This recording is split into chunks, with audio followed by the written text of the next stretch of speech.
ఈ Bapatla ecclesia of Jehovah Messiah channel నుండి వచ్చు మరి యొక్క సందేశానికి స్వాగతం.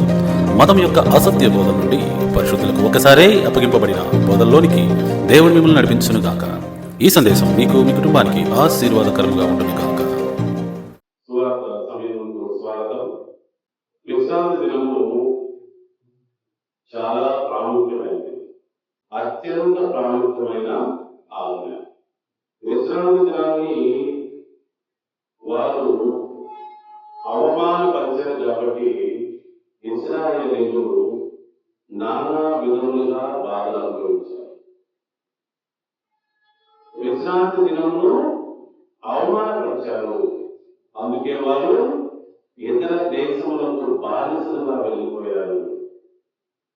సో అందరికీ నా మనవి ఏంటంటే, విశ్రాంతి దినమును పరిశుద్ధంగా ఆచరించవాలను, క్లీన్ గా ఆచరించవాలి. ముందుగానే సిద్ధపాటు చేసుకోవాలి. ముందు రోజున సిద్ధపరచు దినము మనకి ఇవ్వబడింది. ఆ రోజుననే అందరూ చక్కగా సిద్ధపడి విశ్రాంతి దినమును భయభక్తులతో శ్రద్ధగా పాటించాలి. 10 ఆజ్ఞల్లో ఏ ఒక్క ఆజ్ఞ తప్పిపోయినా అన్ని ఆజ్ఞలు తప్పిపోయినట్టే. సో కాబట్టి ప్రతి ఒక్కరు విశ్రాంతి దినముల గురించిన ఇన్ఫర్మేషన్ ఇంకా మీకు అర్థం కాకపోతే మరలా అడిగి తెలుసుకోవాలి. విశ్రాంతి దినానికి మాత్రమే దేవుడు పరిశుద్ధత ఆపాదించాడు. అది ప్రతిష్ఠిత దినము. ఈ ప్రపంచంలో ప్రభు ఇచ్చిన ఒకే ఒక పరిశుద్ధ దినము విశ్రాంతి దినము. మరి ఏ దినములకు కూడా పరిశుద్ధత ప్రభు ఆపాదించలేదు. ఇది పరిశుద్ధ సంఘము దినము, అంటే పరిశుద్ధ సంఘముగా కూడవలసిన దినము. ఎక్కడ రాయబడింది? లేవీకాండము 23వ అధ్యాయము 3వ వచనం. 6 దినములు పనిచేయవలెను, వారం 7వ దినము విశ్రాంతి దినము, అది పరిశుద్ధ సంఘము దినము. అందులో మీరు ఏ పని అయినా చేయకూడదు. పని అంటే జీవనోపాధికి సంబంధించిన పని చేయకూడదు. సో అందరూ శ్రద్ధ వహించాలి. దేవుడి యొక్క ఆజ్ఞ ముఖ్యము మనకి అని ఎవరైతే అంటున్నారో ప్రభువు వారిని దృష్టిస్తాడు. మీరు ఎవరైతే విశ్రాంతి దినమును నెగ్లెక్ట్ చేస్తున్నారో ప్రభువు యొక్క కనులు మీ మీదకి రావు, ప్రభువు యొక్క ప్రొడక్షన్ మీ మీదకి రావు. యేసు ప్రభువు శిష్యులు అందరూ కూడా విశ్రాంతి దినాన్ని చక్కగా ఫాలో అయ్యారు. పౌలు గారైతే ప్రతి విశ్రాంతి దినము అనేక మందితో మరి చర్చించాడు, తర్కించాడు, వాదోపవాదాలు చేశాడు. విశ్రాంతి దినము జీవానికి ఆధారమై ఉన్నది. సో విశ్రాంతి దినము కనబడదు కాబట్టి మనం దాన్ని మాట్లాడుతున్నాం. అన్ని ఆజ్ఞలు ఇంతే, కానీ విశ్రాంతి దినము కంటికి కనబడుతూ ఉంటుంది. ఈ రోజు చూడండి, మనం అందరము దేవుని యొక్క సన్నిధిలో ఉన్నాం. ఎంతమంది దేవుని సన్నిధిలో లేరు అంటే ఆజ్ఞని అతిక్రమిస్తున్నారు. దేవుని ఆజ్ఞ నోటి నుండి వెలువడిన ఏదైనా ఆజ్ఞ దాన్ని తీసివేయడం అనేది జరగదు.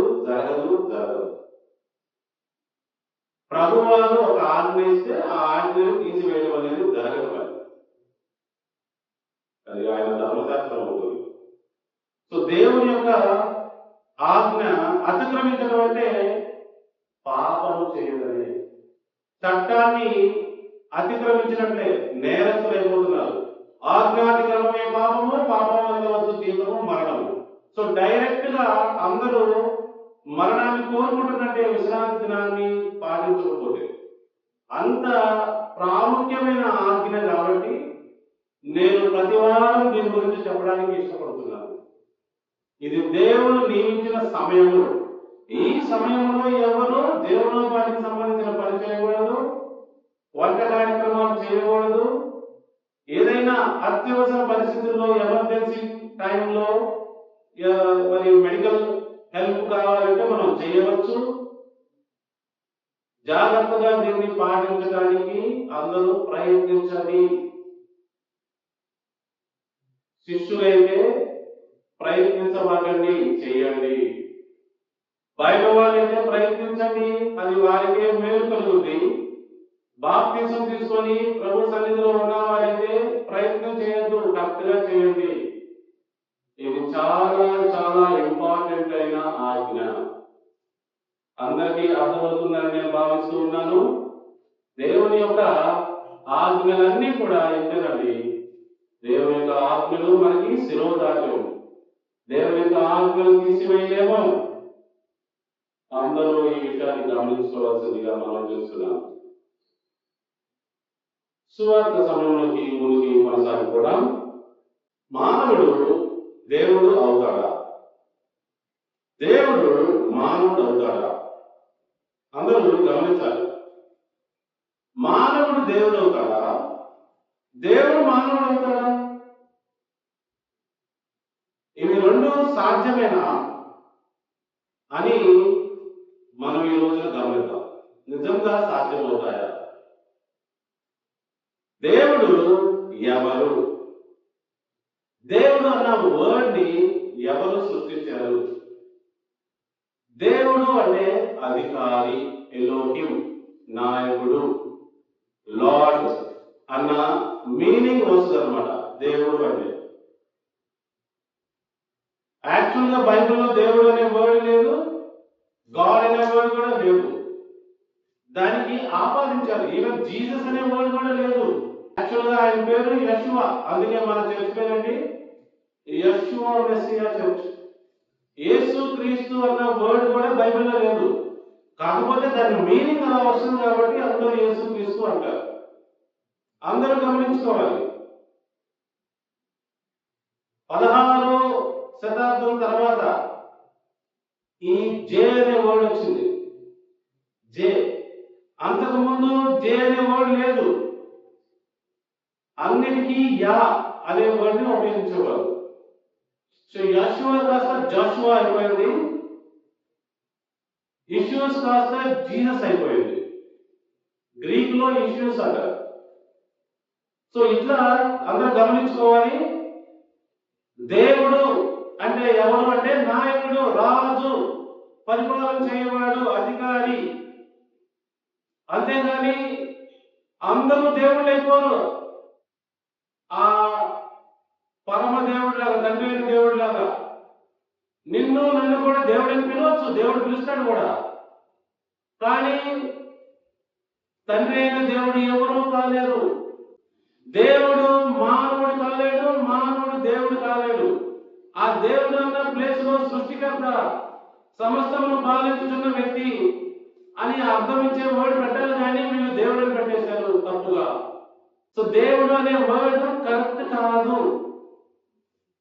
అందుకే ఆయన పేరుతో పిలుస్తాం, యావే ఎలోహిం, యెహోవా ఎలోహిం.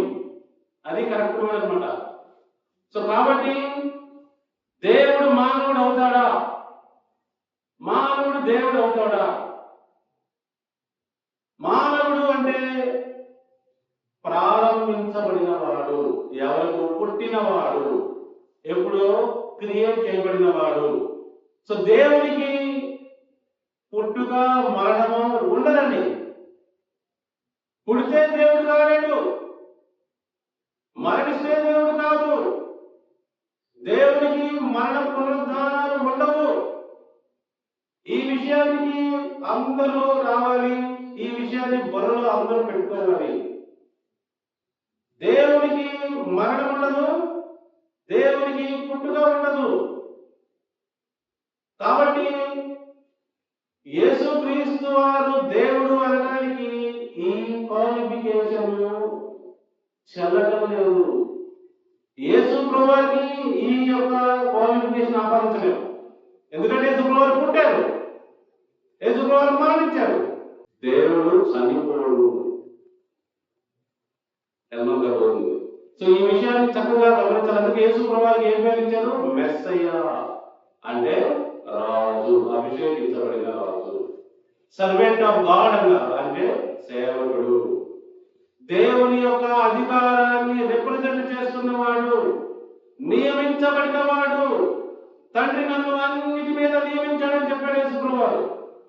సో ఏ దేవుడు ఎవరి చేత నియమించబడడు. యేసు ప్రభువారు ప్రార్థన చేశాడు, ఏ దేవుడు ఎవరికి ప్రార్థన చేయడు. అందరూ గమనించాలి. గమనించాలి. దేవుడు మానవుడు కాలేడు, దేవుడు మానవ అవతారం ఎత్తలేడు. ఎందుకో తెలుసా? దేవుడు మానవ అవతారం ఎత్తాల్సి వచ్చింది అంటే దేవుడికి ఆ ఏరియాలో పవర్ లేదు అని, అది అక్కడి నుంచి రావాల్సి వచ్చింది. కానీ దేవుడు సర్వవ్యాప్తి, ఓన్లీ ప్రజెంట్. దేవుడు ప్రార్థన చేశాడంటే ఆయన బలహీనుడని అర్థం. కాబట్టి ప్రార్థన చేయకూడదు దేవుడు.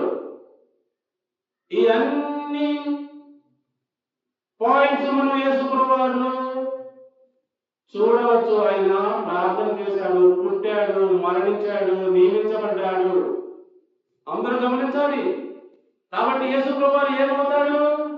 దేవుని రిప్రజెంటేటివ్ అవుతాడు, మెస్సయ్య అవుతాడు. ఆ యేసే మెస్సయ్య అనేదే సువార్త. ఈ యేసుప్రభువు మెస్సయ్య. ఆనాటి యూదులు ఈయన మెస్సయ్యగా మేము అంగీకరించమన్నారు. నువ్వు మెస్సయ్య అయితే మాకు చెప్పాయి, నువ్వే క్రీస్తు అయితే మాకు చెప్పు అని ఎన్నిసార్లు అడిగారు ఈ ప్రధాన యాజకులు. సో మనందరం కూడా బైబిల్ని సరిగ్గా అర్థం చేసుకోవడానికి ప్రయత్నించాలి. మతము 4వ శతాబ్దంలో యేసు ప్రభువారి గురించి ఒక మీటింగ్ వేసుకొని డిస్కస్ చేసి యేసు ప్రభువారికి డివినిటీ అనేది ఇచ్చారు, ఆయనకి దైవత్వము ఆపాదించారు 325వ సంవత్సరంలో. అప్పటి వరకు యేసు ప్రభువారిని ఒక క్రీస్తుగా, ఒక దేవుని సేవకుడిగా, ఒక దేవుని రిప్రజెంటేటివ్ గానే చూశారు, ఒక ప్రవక్తగా కూడా చూశారు. కానీ దేవుడిగా ఎవరు చూడలేరు. సో దేవుణ్ణి మానవుడిని చేసింది ఎవరు? మానవుడిని దేవుడిని చేసింది ఎవరు? 4వ శతాబ్దం తర్వాత ఆ మీటింగ్ లో ఉన్నవారే. వారినే రోమన్ క్యాథలిక్ చర్చ్ అంటారు. అక్కడి నుంచి మొదలైన ఈ భావజాలం, ఈ ఐడియాలజీ అలా కొనసాగిందండి. నేను కట్టుకథ పెట్టకథ ఏం చెప్పట్లేదు. మీరు ఈ రోజున ఉన్న ఏఐ చాట్ బాట్ అడిగినా ఈ విషయం మీకు క్లియర్ గా చెప్తారు. అర్థమైందని చెప్తుంది, స్పష్టంగా చాలా క్లియర్ గా చెప్తాయి. సో యేసు ప్రభువారు పూర్తిగా నరుడు, దేవుడు ఒక్కడే, దేవునికి నరులకు మధ్యవర్తి ఒక్కడే. ఆయనే యేసు క్రీస్తు అను నరుడు. నరుడు గుర్తుపెట్టుకోండి, దేవుడు కాదు, నరుడు. 1 తిమోతి పత్రికలో ఈ విషయాన్ని పౌలు చెబుతాడు. ఎంతమంది అర్థమవుతుంది? చాలా విషయాలలో ఆ సరైన అండర్స్టాండింగ్ కోల్పోవడం వలన అందరూ ఈ రోజున నిజమైన పరిశుద్ధతలోకి రాలేకపోతున్నారు. అసలు పరిశుద్ధత అంటే ఏంటో తెలియకుండా పోయింది. చాలా మంది బాబాలు గాడ్ మ్యాన్. నేను ఎంతమంది బాబాలు ఉంటారు మన ఇండియాలో? ప్రస్తుతానికి ఎంతమంది ఉన్నారు తెలుసా? ఒక పుట్ట బాబా కూడా వచ్చారు తెలుసా మీకు? పుట్ట బాబా తెలుసా? ఆ స్కూల్ మామూలుగా బాబాని చేశారు ఆ పిల్లవాడిని. ఆ పుట్ట బాబా దగ్గర కూడా కాళ్ళు మొక్కుతున్నారు. ఎంత దారుణమైన పరిస్థితులు. పుట్ట దేవుడు అనమాట. ఏమండి, దేవుడు మానవుడు కాలేడండి. దేవుడికి అమరత్వం ఉంటుంది. ఆయన ఆది అంతము లేనివాడు, అంటే మొదలు చివర లేనివాడు. యేసు ప్రభువు మొదలయ్యాడు, యేసు ప్రభువు మానవుడయ్యాడు, యేసు ప్రభువు నరుడు. ఈ విషయాన్ని అందరూ గమనించుకోవాలి. బైబిల్ ఇంకా చాలా వచనాలు యేసు ప్రభువుకి ఆపాదించారు. ఆది సంభూతుడని, ఆల్ఫా ఒమేగా అని. ఈ విషయాలన్నీ కూడా యేసు ప్రభువుకి యొక్క దైవత్వాన్ని తెలపట్లేదండి. యేసు ప్రభువుకి ఏదైతే అధికారం అప్పగించబడిందో దాని గురించే మాట్లాడుతున్నాయి అవి. ఆల్ఫా ఒమేగా అంటే ఆయనకి ఇచ్చిన అధికారంలో ఇంక ఎవరు ఏర్పడతానికి లేదు, ఆయనే సర్వాధికారి. ఆ అధికారము తండ్రి అయిన దేవుడు క్రీస్తుకి అప్పగించాడు. ఇలా మనం అర్థం చేసుకోవాలి. థియాలజీ ఎప్పుడైతే తప్పిపోయిందో రాంగ్ వర్షన్స్ అన్ని వచ్చేసినాయి అన్నమాట. 4వ శతాబ్దం నుంచి బైబిల్ కాలేజెస్ పెట్టడం, వారి నమ్మిన సిద్ధాంతాన్ని ప్రోపగేండాన్ని నా బుర్రలో వేసేయడం వల్ల అలాగా స్ప్రెడ్ అయిపోయింది ప్రపంచం అంతా. ఇప్పటికి కూడా అర్థం పర్థం లేని ఆ సిద్ధాంతాన్ని నమ్ముకుంటానే వెళ్తూ ఉన్నారు. ప్రియా దేవుని బిడ్డలారా, మనిషికి కావాల్సింది ఏమిటి? పరిశుద్ధత, నీతి. ఇవి రానియకుండా అపవాది యేసుక్రీస్తు పేరునే సంఘాలు కట్టి అబద్ధ బోధలు చేస్తూ అందరినీ మోసం చేస్తూ ఉన్నాడు. కాలయాపన చేసినట్టు చేస్తున్నారు. నిజమైన వాక్యము విత్తకుండా గురుగులు విత్తి, అంటే కలుపు మొక్కలు విత్తి, ఆ కలుపు మొక్కల్ని బాగా ఏపుగా పెరిగేటట్లు చేసి, ఆ కలుపు మొక్కలే నిజమైన మొక్కలు అనుకునేటట్లు చేసి ప్రజలందరినీ, ఈ ప్రపంచం అందరినీ మాయ చేస్తూ ఉన్నాడు అపవాది. పైన కనబడేదంతా నిజము కాదు. అందుకే అనేక మంది భక్తులు ఇనిమిది యేసుప్రభువు వారు ఏమన్నారు? ఓ సున్నం కొట్టిన సమాజంలారా, పైకేమో బాగా కనపడుతున్నారు, మీ లోపల అంతా చెడుతనము నిండి ఉన్నది అని యేసుప్రభువు వారు అనేక మందిని చెప్పారు. సో మనం గమనించవచ్చు, మతం యొక్క ప్రభావం వలన అనేకులు యేసుప్రభువు వారిని దేవుడు అనుకుంటున్నారు. నిర్గమకాండం 7వ అధ్యాయం 1వ వచనం. అందరూ చూడండి, ఇక్కడ చాలా ఇంపార్టెంట్ అయిన వచనం ఉన్నది. కొన్ని వచనాలు చూపిస్తే మీకు అర్థమవుతుంది.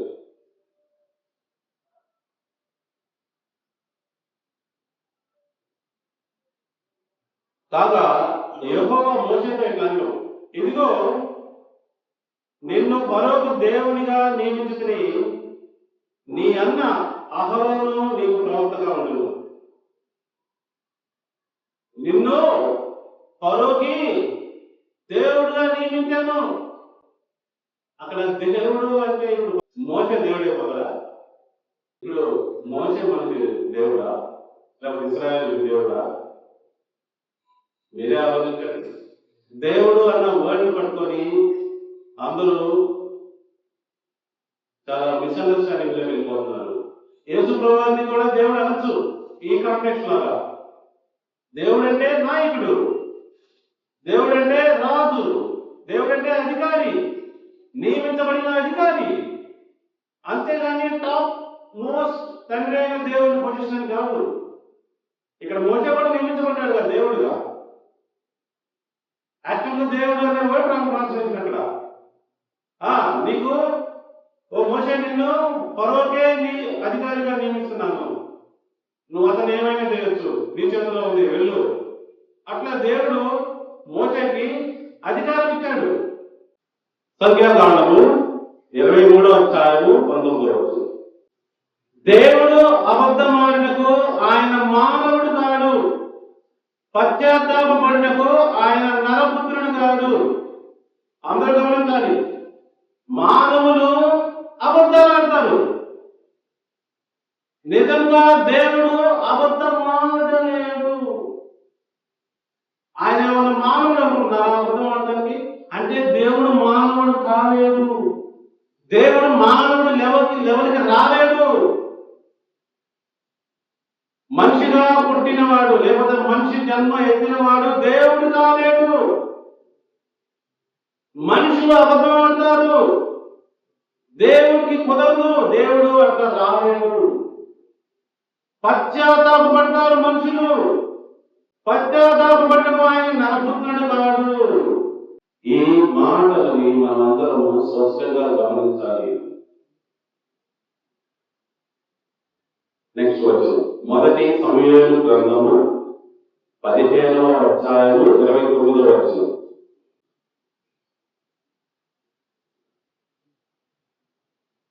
మొదటి సమూయేలు 15:29. మనందరూ తెలియాలి కదండి, మానవుడు ఎవరు, దేవుడు ఎవరు? దేవుడు మానవుడు కాలేడు, మానవుడు దేవుడు కాలేడు. ఈ రెండు జరగని పనులు అన్నమాట. చూస్తున్నారా? 29వ వచనం. మరియు ఇశ్రాయేలీయులకు ఆధారమైన వాడు నరుడు కాడు, ఆయన అబద్ధమాడడు, పశ్చాత్తాపపడడు. మళ్ళీ అదే మాట స్పష్టంగా చెప్తున్నాడు. ఆయన నరుడు కాదు, నరుడులో అబద్ధమాడు. నరుడు అబద్ధమాడతారు. నరులు ప్రారంభం ఉన్నవారు, నరులు జన్మించిన వారు, స్టార్ట్ అయిన వారు. ఆరంభం ఉంటే అంతం ఉంటుంది.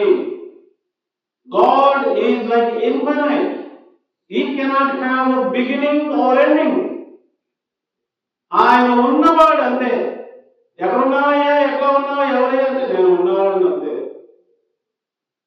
సెల్ఫ్ ఎగ్జిస్టింగ్ పర్సన్, ఎటర్నల్ అంటే అందుకే దేవుడి పేరేంటి ఇటర్నల్ అంటే నిత్యుడు, నిత్య జీవంలో ఉన్నవాడు.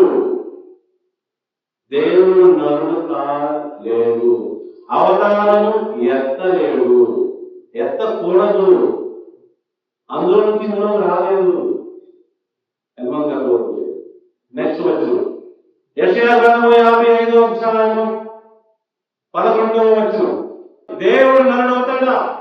నరుడు దేవుడు ఎలా కాగలడు? నరుడు దేవుడు ఎలా కాగలడు? దేవుడు నరుడు ఎలా కాగలడు అన్న విషయాలు మనం గమనిస్తున్నాం. యాక్చువల్గా ఇంగ్లీష్ కి తెలుగుకి ఒక వచనం డిఫరెన్స్ ఉందని నేను 10 నుంచి చదువుతాను. వర్షమును హిమమును ఆకాశము నుండి వచ్చి అక్కడికి ఏలాగు మరలక భూమిని తడిపి విత్తువానికి విత్తనమును భుజించువానికి ఆహారమును కలుగుటకై అది చిగుర్చి వర్షించినట్లు చేయును, వర్ధిల్లినట్లు చేయును. అలాగే నా నోటి నుండి వచ్చు వచనమును ఉండును. దేవుడి నోటి నుండి మాట ఒక్కసారి అలా వస్తే అది జరుగును. నరుడు నోటి నుండి వచ్చేది జరుగుదా? అది ప్రభావితం. దేవుడి నోటి నుండి వచ్చు ప్రతి మాట కరెక్ట్ గా జరుగును. నరుడు నోటి నుండి వచ్చే మాటగా జరగదంట. నరుడు దేవుడు కాలేడు, దేవుడు నరుడు కాలేడు. ఫ్రెండ్స్, నెక్స్ట్ తీతుకు రాసిన పత్రిక 1వ అధ్యాయం 2వ వచనం 2 నుంచి 4 వరకు మిక్స్ గా రాయబడింది. వచనాన్ని విభజించలేని పరిస్థితుల్లో కంబైన్డ్ గా వచనం రాసేస్తారు.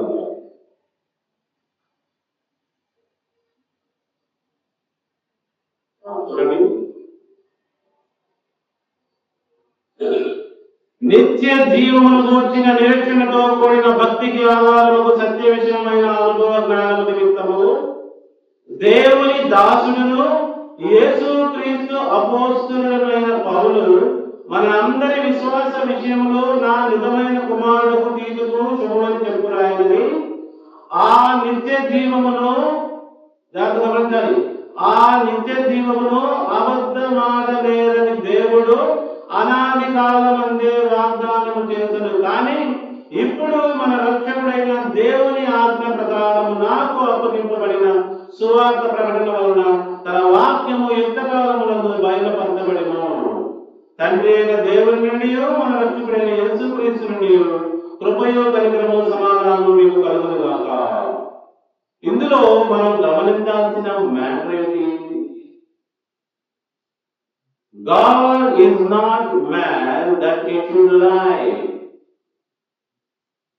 దేవుడు నరుడు కాలేడు. ఏ లైన్ లో ఉందని చెప్పండి, ఎన్నో లైన్ లో ఉంటుంది. ఆ నిత్య జీవమును అబద్ధమాడలేరని దేవుడు అనాది కాలమందే వాగ్దానం చేసెను. దేవుని యొక్క వాగ్దానము ప్రణాళిక ఆల్రెడీ ఉండెను. దానికి శరీరం ఇస్తే యేసుప్రభువు. దేవుని యొద్ద ఒక ప్రణాళిక ఉండెను, దేవుని యొద్ద ఒక ప్లాన్ ఉండెను.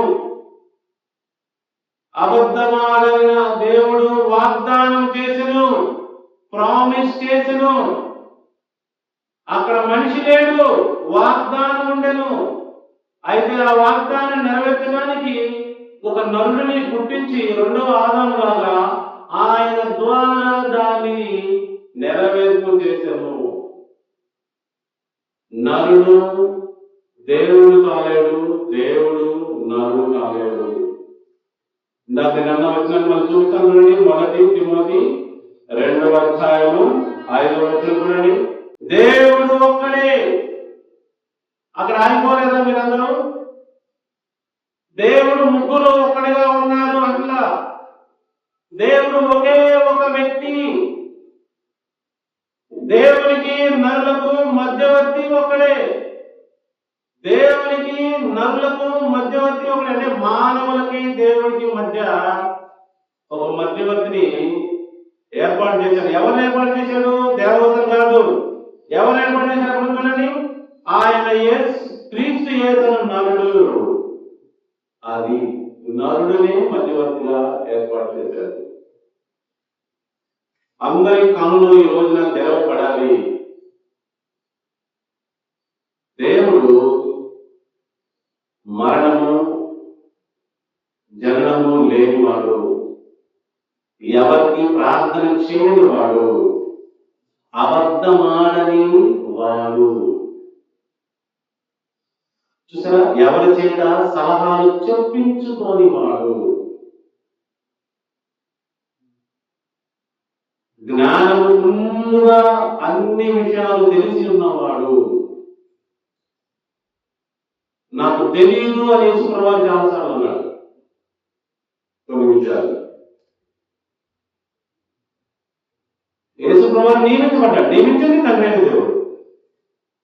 నీకు చూపించండి, అవి కూడా చూపిస్తాను. సో నరుడు దేవుడు కాలేడు, దేవుడు నరుడు కాలేడు. అయితే దేవుడు ఒక పని చేస్తాడు. ఏం చేస్తాడు సార్? నరుడికి నిత్య జీవం అనుగ్రహిస్తాడు. దేవదూతల వల్లే అయ్యే భాగ్యం ఇస్తాడు. ఆ స్పెషల్ బాడీ ఇస్తాడు. వారికి పరిశుద్ధత ఇస్తాడు. దేవుడు పరిశుద్ధుడండి. దేవుడు పరిశుద్ధుడు కాబట్టి నరులను పరిశుద్ధుడిగా చేస్తాడు. మానవుని యొక్క జీవితాన్ని ప్రభువారు సృష్టించారు. ఆయన డిజైన్ చేశాడు. మానవులు ఇప్పుడు ఈ భూమి మీద ఎందుకు మరణం అవుతున్నారన్నా, ఎందుకు రోగాలు తెచ్చుకుంటున్నారన్నా, ఎందుకు ప్రాబ్లమ్స్ లో పడుతున్నారన్నా ఆ విషయాన్ని మనం గమనిస్తే దేవుని యొక్క దానికి కారణాలు ఉన్నాయి. బైబిల్లో ఉన్నాయి, దేవుని యొక్క ఉన్నాయి. చెప్తాడు ప్రభువు మనకి, మీరు నా మాట వినకపోవడం వలన నానా విధములుగా కష్టాలు తెచ్చుకుంటున్నారు, నానా విధములుగా శ్రమలు పాలవుతున్నారు, ఈవెన్ మరణం అవుతున్నారు. ఆజ్ఞాతికరమైన పాపము, పాపం వల్ల వచ్చే జీవితం మరణము. సో మనందరం మరణపోతున్నామే. మనందరము ఒకే జాతి అండి. ఈ ప్రపంచంలో చాలా మంది అంటారు మేమేమో అగ్రజాతి, మీరేమో నిమ్న జాతి అంటారు. అన్ని జాతులు లేవండి బైబిల్ ప్రకారం. మనందరము ఒకటే జాతి, మరణించే జాతి. పుట్టిన ప్రతి మానవుడు గిట్టక తప్పదు, ఆ తర్వాత తీర్పుంటుందని హెబ్రీ పత్రికలో రాయబడి ఉంది. అని మీకు చూపిస్తాను. మానవుడు ఏ పొజిషన్కి వచ్చాడు పాపం చేసి? హెబ్రీలకు రాసిన పత్రిక 9వ అధ్యాయం 27వ వచనము. అందరూ గమనించాలి. ఈ రోజున ఎంత గొప్ప సంగతి మనం నేర్చుకుంటున్నామంటే, దేవుడు నరుడు కాలేడు, నరుడు దేవుడు కాలేడు. ఈ రెండు తరగని విషయాలు. నరులను దేవుడు నిర్మించాడు, డిజైన్ చేసి నిర్మించాడు. అయితే దేవుని యొక్క ఆజ్ఞలో నన్ను నిలవలేకపోయాడు కాబట్టి ఆ మరణాన్ని తెచ్చుకున్నాడు. ఆదమా, నువ్వు నిశ్చయంగా మరణిస్తావు నా మాట వినకపోతే. మరి అదే జరుగుతుంది ఈ రోజున. ఈ రోజున ఇప్పటికి కూడా దేవుని మాట వినేవాడు ఎక్కడ? దేవుని ఆజ్ఞలు పాటించేవాడు ఎక్కడ? సొంత పండుగలు, సొంత ఆచారాలు పెట్టుకుంటున్నారు. ఈ వచనాన్ని గమనించండి. 27వ వచనము. మనుషులు ఒక్కసారి మృతి పొందవాలని నియమింపబడేను, ఆ తర్వాత తీర్పు జరుగును. అదే దేవుడు మానవులకు నిర్ణయించినది. పాపం చేయడం వల్ల వచ్చిన రిజల్ట్ ఇది. అందరూ గమనించుకోవాలి. సో కాబట్టి మనం మృతి నుండి తప్పించుకోవాలంటే ఏం చేయాలి? మరణంలో నుండి జీవంలోకి దాటాలంటే ఏం చేయాలి? యేసు ప్రభువులాగా మనం మరణించినా కూడా తిరిగి లేచి దేవుని యొక్క సన్నిధికి వెళ్ళాలని యేసు ప్రభువుని ఆ ప్రొసీజర్లో చూపించాడు మనకి. అందరూ గమనించాలి, యేసు ప్రభువు ఎవరు? యేసు ప్రభువు ప్రతి మానవుడు ఏ విధంగా భవిష్యత్తు కలిగి ఉన్నాడో ఆ చూపించాడు మనకి ఎదురుగా. యేసు ప్రభువు మరణించాడు, తిరిగి లేచాడు, మరలా అలా ఆరోహణమై తండ్రి వద్దకు వెళ్ళాడు. యేసు ప్రభువు వెళ్ళక ముందే ఏమని చెప్పాడు తెలుసా? నా తండ్రి ఇంట అనేక నివాసములు కలవు, మీ అందరి కొరకు నేను స్థలము సిద్ధపరచ వెళుతున్నాను. మనందరం అక్కడే ఉంటాము ఆయనతో పాటు. మనము మరణంలో నుంచి జీవంలోకి దాటుతాము. నేను ఎలా అయితే దాటానో మీరు కూడా దాటుతారు అని యేసు ప్రభువు చెప్పారు. ఈ భూమి మీద ఉన్న జీవితాన్ని కొంచెం అర్థం చేసుకోండి అందరూ. ఇది దేవుడు మనకి నిర్ణయించిన జీవితం కాదు. ఇది పాపం ఫలితం వల్ల వచ్చిన జీవితము. ఇక్కడ అందరూ మరణించాల్సిందే, తర్వాత తీర్పు జరుగును. అయితే ఎవరైనా బాగుపడేది ఈ మరణంలో నుంచి జీవంలోకి వెళ్ళడానికి యోహాను సువార్త 5వ అధ్యాయము 24వ వచనం. యేసు ప్రభువు స్వయంగా చెప్తున్న మాటలు. మీరు కూడా మరణంలో నుండి జీవంలోకి దాటాలని, అబద్ధమాడలేదని దేవుడు చెబుతున్న మాటలు వినాలనుకుంటున్నారా? మీకు వింటే అర్థమవుతుంది. ఈ వాక్య భాగం అందరూ గమనించాలి. నా మాట విని నన్ను పంపిన వాని యందు విశ్వాసం ఉంచువాడు. యేసు ప్రభువు మాటలు, యేసు ప్రభువు మాటలు వినాలి. యేసు ప్రభువుని పంపిందెవరో ఆయన యందు విశ్వాసం ఉంచాలి. జాగ్రత్త, మళ్ళీ ఆ వచనం చూడాలి. నా మాట విని నన్ను పంపిన వాని యందు విశ్వాసం ఉంచువాడు నిత్య జీవము గలవాడు. ఆ వాడండి మరణం లేకుండా ఉండేది. ఎలా జరుగుతుంది? యేసు ప్రభువు జరిగినట్టే. ఎలా జరుగుతుంది చూడండి. వాడు తీర్పులోనికి రాక మరణములో నుండి జీవములోనికి దాటి ఉన్నాడని మీతో నిశ్చయముగా చెబుతున్నాను.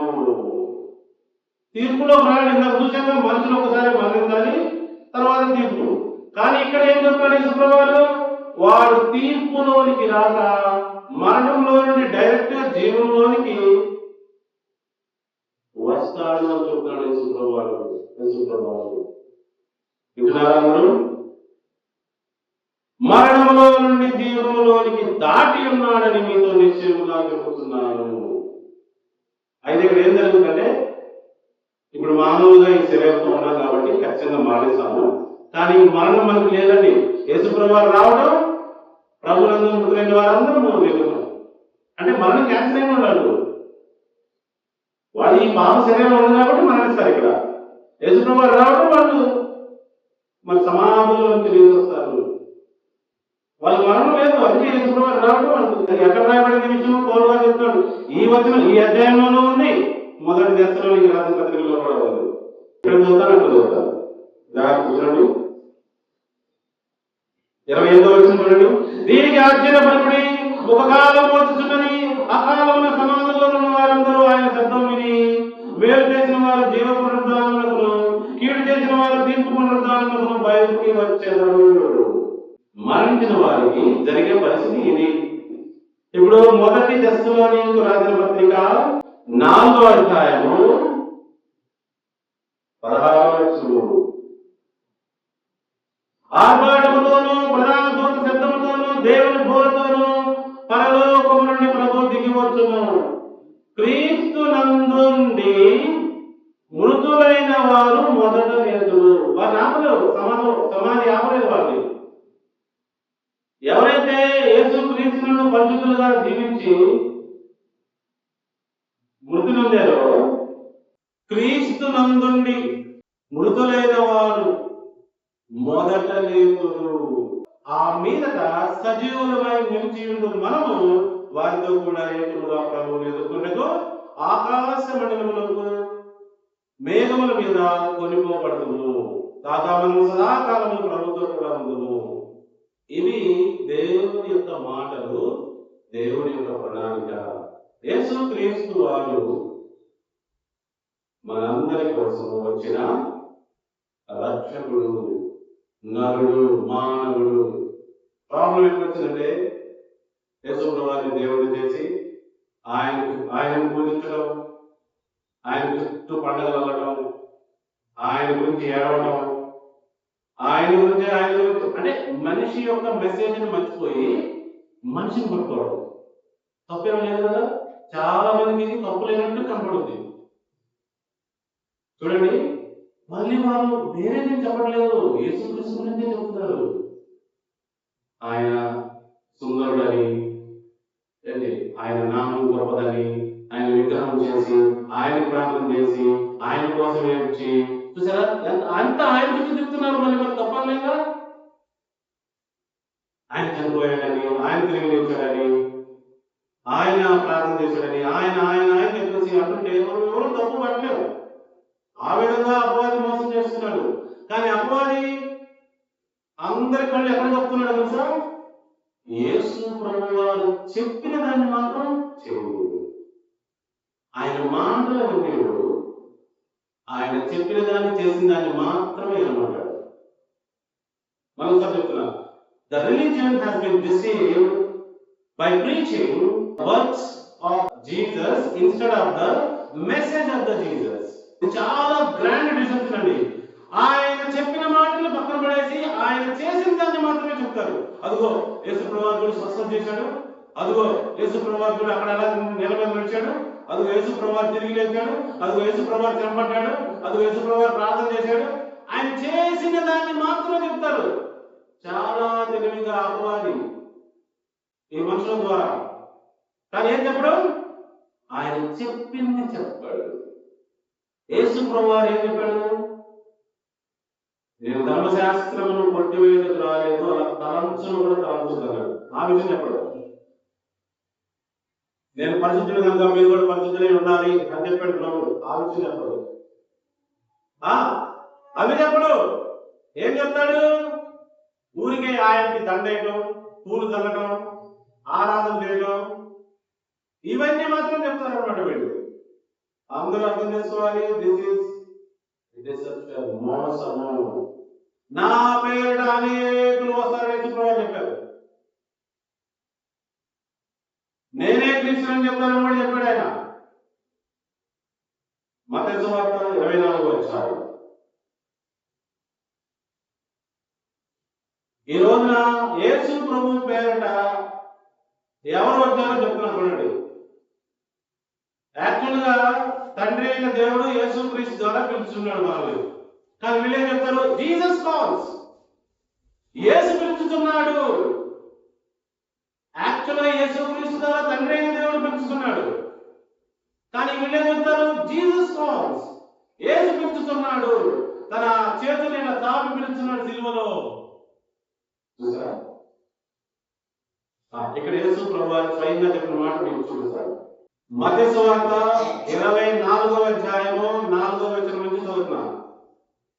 యేసు వారితో ఇట్లనెను, ఎవడను మిమ్మును మోసపరచకుండా చూచుకొనుడి. అనేకులు నా పేరిట వచ్చి నేనే క్రీస్తునని చెప్పి పలువురిని మోసపరచెదరు. మళ్ళీ యేసు ప్రభువారే క్రీస్తు అని చెప్తారు, బయట వాళ్ళు క్రీస్తు అని చెప్పరు. అది ఎలా ఇంటర్ప్రెట్ చేయొచ్చు, ఇంకో విధంగా ఇంటర్ప్రెట్ చేయొచ్చు. వారికి వారే క్రీస్తు అని కూడా చెప్పుకోవచ్చు. వాడు రెండు విధాలుగా ఈ లైన్ ఇంటర్ప్రెట్ చేయొచ్చండి. చూసుకోండి మీరు. యేసు ప్రభువారే క్రీస్తు అని చెప్పేసి మోసం చేయడానికి వస్తారంట. ఎలా? ఆయన చెప్పిన మెసేజ్ చెప్పరు, ఆయన చేసింది మాత్రమే చెప్తారు. ఆయన చూడు స్వస్థపరిచాడు, ఆయన నిలబెట్టాడు, ఆయన శిలువలో మరణించాడు, ఆయన తిరిగి లేచాడు, ఇవి మాత్రమే చెప్తారు. ఎందుకని? అపవాది మాయ జరగాలి కదా. ఆయన చెప్పింది చేసే మనం నీతివంతులు అయిపోతాం కదా. అదనమాట. అందరూ గమనించాలి. చాలా తెలివిగా దేవుని వాక్యాన్ని చదవడం నేర్చుకోవాలని అందరికీ మనం చేస్తున్నాము. కాబట్టి పాయింట్ ఏంటంటే, యేసు క్రీస్తు వారు దేవుడు అభిషేకించి పంపిన ఒక రాజు, మనలను రక్షించుటప్పుడు నియమించబడిన ఒక రాజు. యుగ యుగములు రాజ్యం చేయటకు నియమించబడిన ఒక రాజు, ఇశ్రాయేలు దేశమును ఏలుటకు రాబోతున్న రాజు. ఇలా లేఖనము చాలా స్పష్టంగా చెబుతుంటే, ఈ రోజున ఉన్న బైబిల్ కాలేజీలు, ఈ రోజున ఉన్న పురాతన మత గ్రూపులు 4వ శతాబ్దంలో నుంచి మొదలెట్టబడిన డాక్టరీన్స్ పట్టుకొని యేసు ప్రభువు దేవుడు అనే యాంగిల్లో వెళ్తూ ఉన్నారు. వారందరూ కూడా మోసపోతున్నారు అని నేను ఈ రోజున మనవి చేస్తూ ఉన్నాను. అందరూ సమయం ఉండగానే కళ్ళు తెరిచి దేవుని నిజమైన మార్గములకు వచ్చారా సరి, లేకపోతే యేసు ప్రభువు చివరి రోజున ఏమన్నాడు? అక్రమం చేయవారులారా, మీరెవరో నాకు తెలియదే తెలియదు. మీరు నన్ను దేవుడని చెప్పారు, నేనేమో దేవుడి కుమారుడిని. పైగా వాళ్ళు ఏం చెప్తారంటే, అదేంటయ్యా అలా అంటావు? సంవత్సరం సెంటర్ లో మీటింగ్లు పెట్టలేదా? మేము లక్షలు ఖర్చు పెట్టి మేము మీటింగ్లు పెట్టినా, మంచి కొయ్యలు తెప్పించిన కోయలు, మంచి పాటలు పాడేవాళ్ళని తెల్లబట్టలు వేసుకొని నుంచోబెట్టి పాడించాలి. మేము దెయ్యాన్ని ఎలగొట్టలేదా? మేము ఆశ్చర్య కార్యాలు చేయలేదా? మేము ఇదేంటయ్యా అలా అంటాము? మమ్మల్ని తెలియదు అంటాము.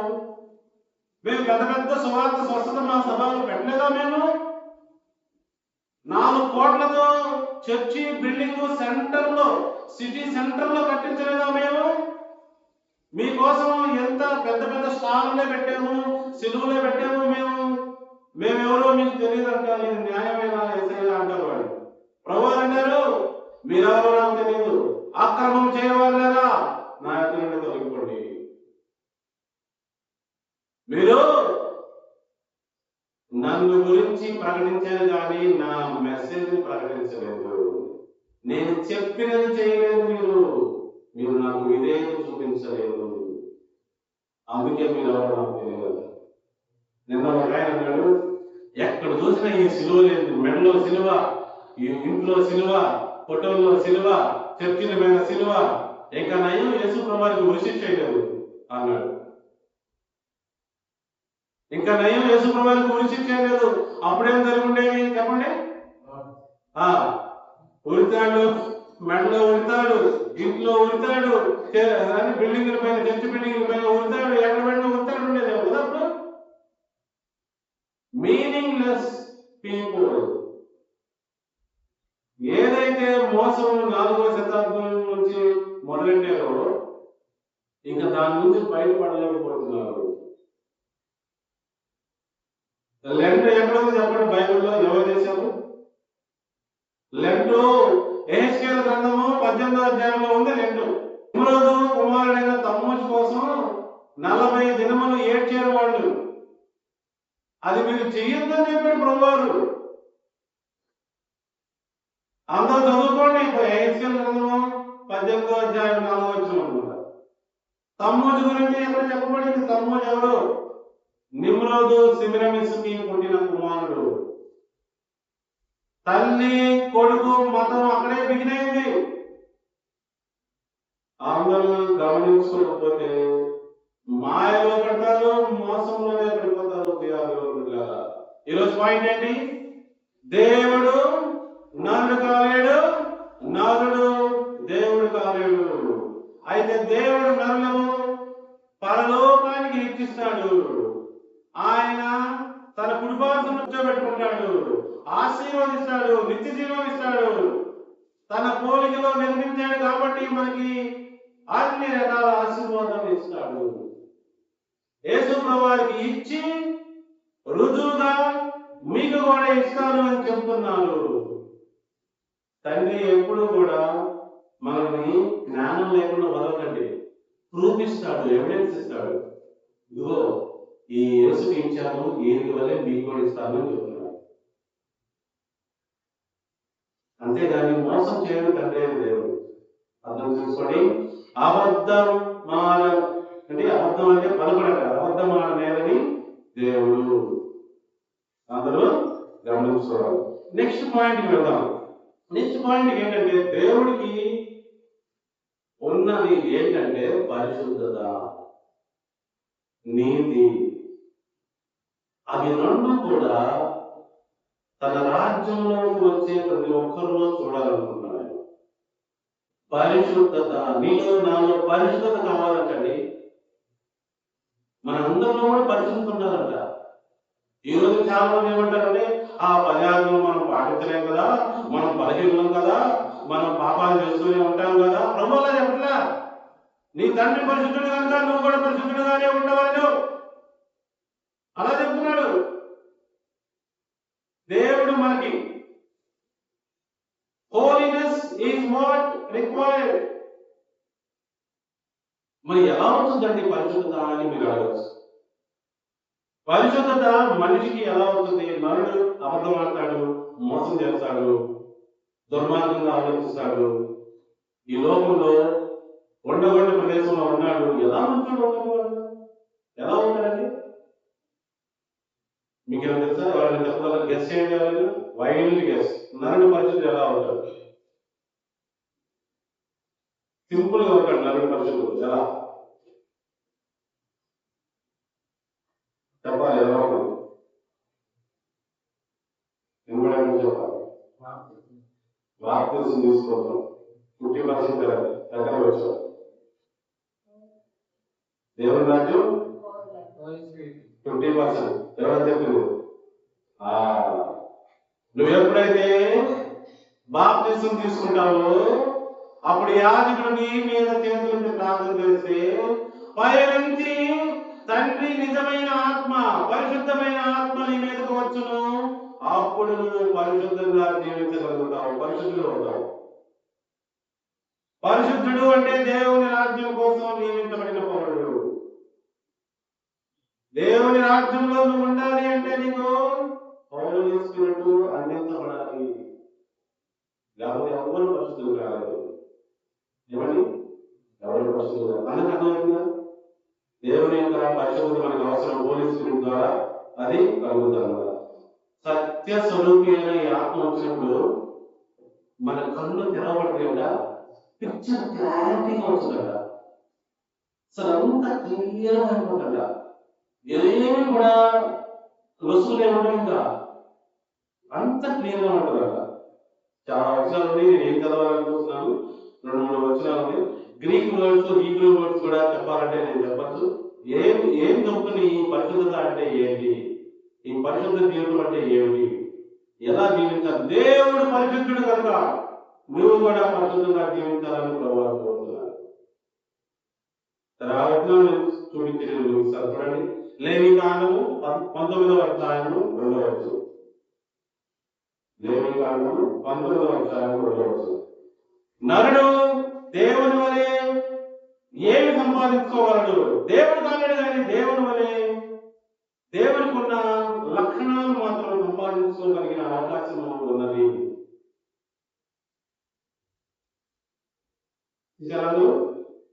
19:2 మీరు పరిశుద్ధులై ఉండవలెను. 1వ వచనం కూడా చూడండి.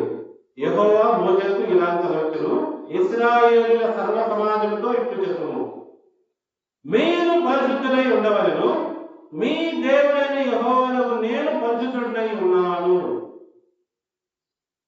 మీలో ప్రతివాడు తన తల్లికి తండ్రికి భయపడవలను, నేను నియమించిన విశ్రాంతి దినములను ఆచరించవలను, నేను మీ దేవుడైన యెహోవా. మాత్రం దేవుడు కాదు, మీ రాజైన యెహోవా.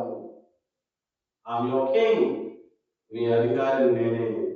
చూసారా? తల్లిదండ్రులకి భయపడమన్నాడు, వెంటనే విశ్రాంతి దినం గురించి చెప్పాడు.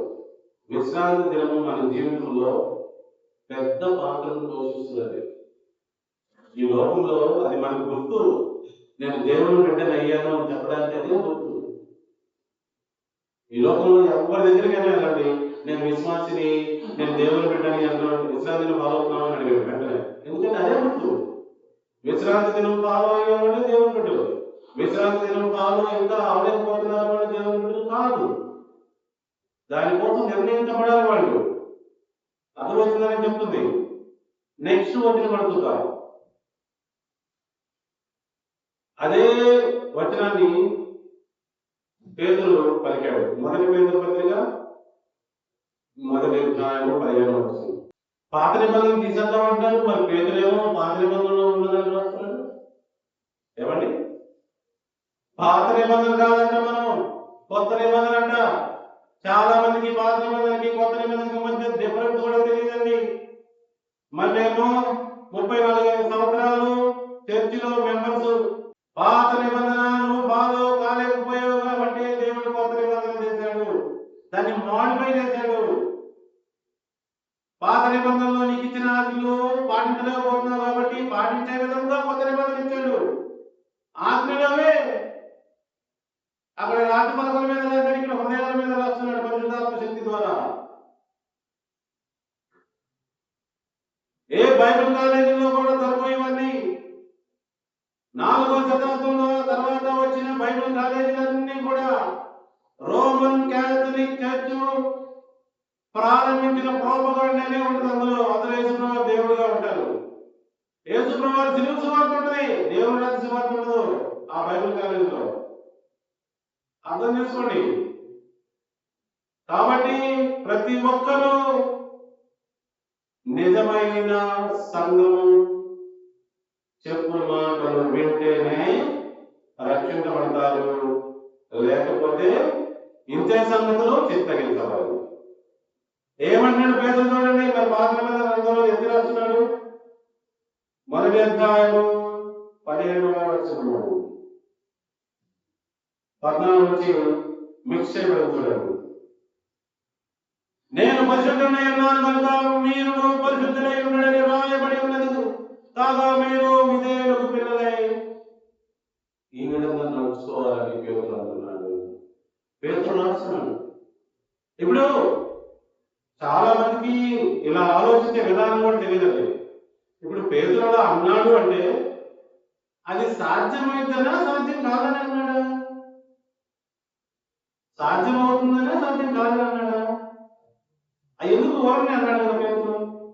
ఓర్ని అన్నాడు కదా, అది ఎవరు సాధ్యం కాదని. పరిశుద్ధత అనేది మానవ సాధించలేవాడి అన్నాడు పేతురు. లేదే, నీ తండ్రి పరిశుద్ధుడు కనుక మీరు పరిశుద్ధులై ఉండాలి. కొండ మీద ప్రసంగం యేసుప్రభువారు అన్నారు అన్నమాట. మనందరము పరిశుద్ధతని సాధించాలి. అయితే పరిశుద్ధత ఎలా సాధిస్తారు? నేను పరిశుద్ధత ఉండదని ఎలా చెప్పగలను? ఏమండి, ఎలా చెప్పగలను? ఎవరు పరిశుద్ధులు? పరిశుద్ధతని మీరు నేను ఎలా సాధిస్తాను? ముందుగా పాత నిబంధన నుంచి చూద్దాం, తర్వాత కొత్త నిబంధన నుంచి చూద్దాం. లేవికాండము 20:7 కావున మిమ్మును మీరు పరిశుద్ధపరచుకొని పరిశుద్ధులై ఉండుడి, నేను మీ దేవుడైన యెహోవాను. ఎలా ఉండాలి? 8వ మీరు నా కట్టడలను ఆచరించి వాటిని అనుసరింపవలెను, నేను మిమ్మల్ని పరిశుద్ధపరిచిన యెహోవాను. పరిశుద్ధుడికి ఎలా లింక్ పెట్టాడు? ఆజ్ఞలు చదవడం మనం ఏం చేయాలంట? Holiness is the result of living according to the God's law. ఆయన ఇచ్చిన ఆజ్ఞలను ఆచరించి అనుసరించాలి. అపోస్తలుల కార్యములు 5:32. మేమును దేవుడు తనకు విధేయులైన వారికి అనుగ్రహించిన పరిశుద్ధాత్మయు, దేవునికి విధేయులైన వారికి మాత్రమే అనుగ్రహించబడేది ఏమిటి? పరిశుద్ధాత్మ. పరిశుద్ధాత్మ పొందుకున్న వాళ్ళు ఏమవుతారు? పరిశుద్ధులవుతారు. ఈ సంగతులకు సాక్షులమై ఉన్నామని చెప్తుంది. ఎవరికి పడితే వారికి పరిశుద్ధాత్మ అనుగ్రహించబడదు, విధేయులైన వారికి మాత్రమే. దేనికి విధేయులో? ఆయన యొక్క ఆజ్ఞలకు విధేయవాలి. కాబట్టి దేవుడు పరిశుద్ధుడండి, పరిశుద్ధుడు. హీబ్రూ వర్డ్ పరిశుద్ధతకి ఏం వాడబడిందో దానికి అర్థం ఏంటంటే ప్రత్యేకించబడిన. అడుగుతాను, హోలీనెస్ అంటే ఏంటి? సెట్ అపార్ట్ అని ఇంగ్లీష్ లో చెప్పచ్చు, లేకపోతే ప్రత్యేకించబడిన. ఎందుకు పరిశుద్ధుల గురించి దేవుడు చెప్తున్నాడంటే, ఈ లోకము ఆల్రెడీ పాపలోకం అయిపోయింది కాబట్టి నువ్వు ఈ లోకంలో నుంచి ప్రత్యేకించబడాలి, ఈ లోక మార్గాల నుంచి ప్రత్యేకించబడాలి, ఈ లోక మాటల నుంచి ప్రత్యేకించబడాలి, ఈ లోక విధానాల నుంచి ప్రత్యేకించబడాలి, ఈ లోక పండుగల నుంచి ప్రత్యేకించబడాలి. ప్రత్యేకించబడాలంటే చూడండి, మనం పుట్టినప్పుడే ఎక్కడ పుడుతున్నాము? పాపలోకంలో పుడుతున్నాము. పాపముతో పుడుతున్నా, పాపములో పుడుతున్నాం. అందరూ గమనించాలి, చాలా డిఫరెన్స్ ఉంది ఇక్కడ. ఆ తల్లి పాపముతోనే కన్నది కాదు, దావీదు నా తల్లి పాపములోనే కన్నది. ఇదంతా పాపలోకమే, ఇక్కడే పుట్టాం మనం. అయితే మనల్ని ప్రత్యేకించబడాలి అంటున్నాడు ప్రభువు. ఈ పాపం నుంచి దూరంగా మనం వెళ్ళాలి, అదే పరిశుద్ధత. Separated for God's purpose. ఇంకొక లైన్ రాస్తారు, హోలీనెస్ అంటే దేవుని కోసం ప్రత్యేకించబడిన వాళ్ళు. Separated for God's purpose. వీళ్ళు చాలా ప్రత్యేకంగా జీవిస్తారు, ప్రత్యేకమైన జీవితం ఉంటుంది, ప్యూర్గా ఉంటుంది, హోలీగా ఉంటుంది. ఏమండి? అలా మనందరం అర్థం చేసుకొని మన జీవితాల్లో ఈ పరిశుద్ధతని మనందరం ముందుకు తీసుకెళ్ళాలి. అందరూ గమనించండి, దేవుడు నరుడు కాలేడు, నరుడు దేవుడు కాలేడు. ఎందుకు తెలుసా? ఎందుకు చెప్పండి? దేవుని యొక్క పొజిషను, ఆయన లక్షణాలు వేరు, మానవుడి పొజిషను, వారి యొక్క లక్షణాలు వేరు. అయితే దేవుడు మానవునికి నిత్య జీవం ఇవ్వగలడు, ఆయన పరిశుద్ధాత్మ శక్తిని ఇవ్వగలడు, ఆయన క్యారెక్టర్ ఇవ్వగలడు, మంచిగా నిలబెట్టగలడు, తను నియమించగలడు ఆ వ్యక్తిని. అది యేసు ప్రభువు చేసి చూపించారు. ఆ విధంగా మనందరం కావాలని కోరుతూ ఉన్నాడు. దేవుని రాజ్య పౌరులు అంటే పరిశుద్ధులు. ఇది పరిశుద్ధుల సమావేశము. సో అందరికీ ఈ విషయాలన్నీ అర్థమవుతుంది నేను అనుకున్నాను. ఇంకా ఎవరికైతే ఇది అర్థం కాలేదో వారు ఈ యొక్క టాపిక్స్ పైన మాట్లాడడానికి నాకు ఫోన్ చేయొచ్చు, డౌట్ ని అడగచ్చు. చూడండి, సోషల్ మీడియాలో నా యొక్క మెసేజ్ విని నాకు ఫోన్ చేయడం కానీ మెసేజ్ పెట్టడం చూసే వాళ్ళకి నా సలహా ఏంటంటే, మీ యొక్క జ్ఞానాన్ని నాకు ఇవ్వడానికి మీరేమి ఫోన్ చేయరు. మీ దగ్గర డౌట్ ఉంటే నాకు ఫోన్ చేసి కనుక్కోండి. నాకు ఈ డౌట్ ఉందండి, మీరు ఇలా చెప్పారు కదా, ఇది ఎలా అవుతుంది. అంతేగాని మీరు నమ్మే సిద్ధాంతాలని, మీరు నమ్మే ఆ విషయాలన్నింటినీ నాకేదో బోధించాలని ట్రై చేయదు. ఎందుకంటే అంత సమయం నా దగ్గర లేదు. మీ జ్ఞానం మీ దగ్గర పెట్టుకోండి. ఒకవేళ నా దగ్గర జ్ఞానం ఉంది అని నేర్చుకోవద్దని మీరు అనుకుంటే ఫోన్ చేసి డౌట్ అడిగి కనుక్కోండి. సలహాలు సూచనలు ఇవ్వడానికి ఫోన్ చేయొద్దు, మీ యొక్క డౌట్ ని నివృత్తి చేసుకోవడానికి ఫోన్ చేయండి. అప్పుడు మీ సమయము నా సమయము వృధా కాకుండా ఉంటుంది. అందరి విషయాన్ని గమనించాలి. సో ఈనాటి ఈ యొక్క సమావేశం ద్వారా, ఈ మెసేజ్ ద్వారా అందరూ దేవుడు ఎవరో తెలుసుకొని, దేవుడు మన నుంచి ఏం కోరుతున్నాడు, అది యేసు ప్రభువులో ఏం నెరవేర్చబడిందో అందరూ జాగ్రత్తగా గమనించి ఆ దేవుడి రాజ్యానికి వారసులు కావాలని నేను కోరుకుంటూ ఈనాటి సువార్త సమయం సందేశాన్ని ముగిస్తూ ఉన్నాను. So thank you all for joining today. మళ్ళీ వచ్చే వారం ఇదే సమయానికి కలుసుకుందాం. అంతవరకు సెలవు.